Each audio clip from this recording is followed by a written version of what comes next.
Boa noite, estou aqui hoje para a realização da avaliação oral da disciplina de Direito Tributário. O meu nome é Larissa Lisboa Nascimento e eu escolhi o tópico sobre o regime simples nacional. Neste tópico eu devo falar então sobre o conceito desse regime, as suas características, principais vantagens e também como funciona para quem opta por esse regime, como funciona na prática para poder ele ser utilizado de fato, tá? Então, vamos lá. Quando falamos da nomenclatura simples nacional, significa que estamos falando de um regime compartilhado de arrecadação, cobrança e fiscalização de tributos. Esse tipo de regime, ele é aplicado, então, às microempresas e empresas de pequeno porte, tá? O regime simples nacional, ele tem previsão legal na Lei Complementar número 123, de 14 de dezembro de 2006, e abrange a participação de todos os entes federados, que são União, Estado, Distrito Federal e municípios, tá? Então, agora que já dei aí o conceito inicial do regime simples, tem algumas características principais que precisam ser ditas, tá? Iniciando, então, o regime simples nacional, ele é facultativo, ele é irretratável para todo ano calendário, abrange os seguintes tributos. Agora, aqui são três características que uma, no caso, decorre da outra. Por exemplo, abrange tributos como IRPJ, CSL, CSLL, PIS/PASEP, CONFINS, IPI, ICMS, ISS, CPP. E aí, abrangendo todos esses tributos, eles são unificados, são cobrados, recolhimento dos tributos abrangidos mediante uma única arrecadação, ou seja, eles são unificados e cobrados em uma guia única, além de, na maioria dos casos, também ter a redução na carga tributária, tá?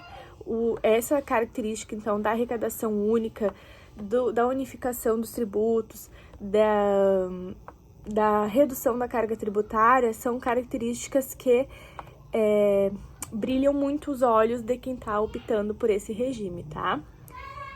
Além disso, também tem prazo para recolhimento recolhimento do DAS até o dia 20 do mês subsequente àquele em que houver sido oferida a receita bruta, e também a possibilidade dos estados adotarem sublimites para a EPP em função da respectiva participação no PIB.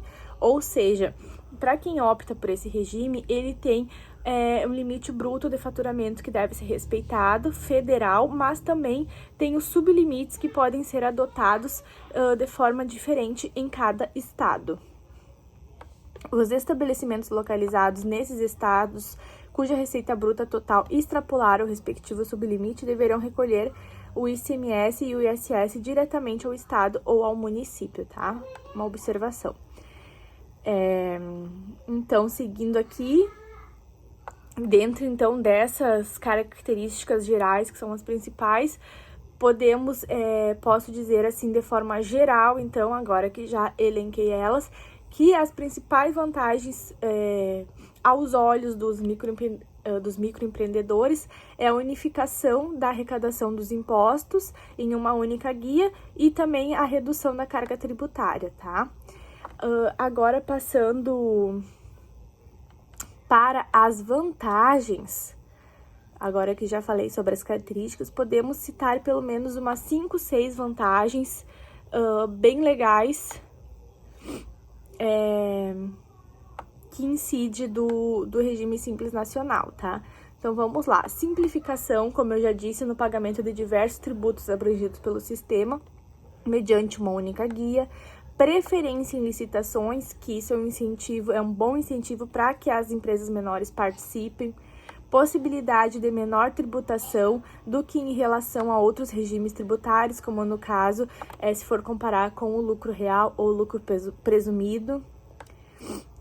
Facilitação no atendimento da trabalhista, que é uma questão também que impacta bastante por esse tipo de regime, assim como também faz parte de um incentivo para entrar no regime simples, se for comparar com os outros.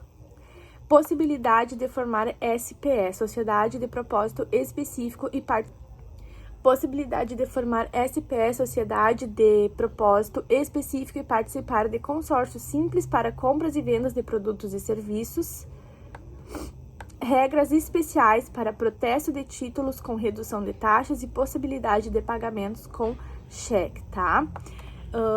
Passando então por essas principais características e principais vantagens, é importante salientar que nem todas as empresas podem se inscrever, podem optar pelo Simples Nacional, porque, como eu já disse anteriormente, tem um faturamento que deve ser seguido, tá?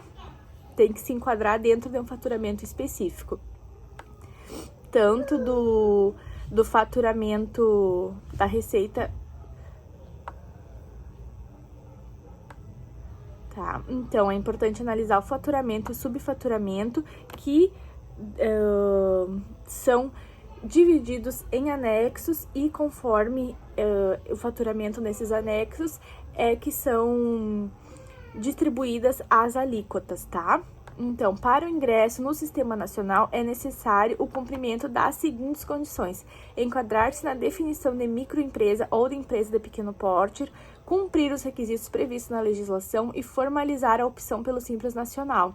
Ou seja, quando a empresa opta pelo regime, primeiro ela tem que estar formalizada civilmente, tá? Então, todas as empresas que desejam optar pelo Simples Nacional devem ter a inscrição primeiramente no CNPJ, tá? E quando for exigível também a inscrição municipal e a estadual. A municipal é sempre exigível, no caso, a estadual é que pode ser que seja. Então, caso seja optado, ela deve ser feita até o último dia útil do mês de janeiro, e a aprovação produzirá efeitos a partir do primeiro dia do ano, tá? Mas caso esteja recém abrindo a empresa, ela deve ser feita em até 30 dias do início da atividade, contando a partir do último deferimento de inscrição, seja municipal ou a estadual, tá? Porém, o que deve ser lembrado é que o prazo não pode ser maior do que 180 dias da data da abertura do CNPJ, tá? Se ocorrer até o final do ano, ou 60 dias se for a partir do início do ano. Acredito, então, que eu tenha contemplado todos os tópicos que precisavam ser ditos. Comecei pela conceituação do regime, partindo para as principais características, também as principais vantagens para quem adota o regime e o que precisa ter para que o regime seja adotado. Agradeço o espaço de fala. Uma boa tarde ao professor.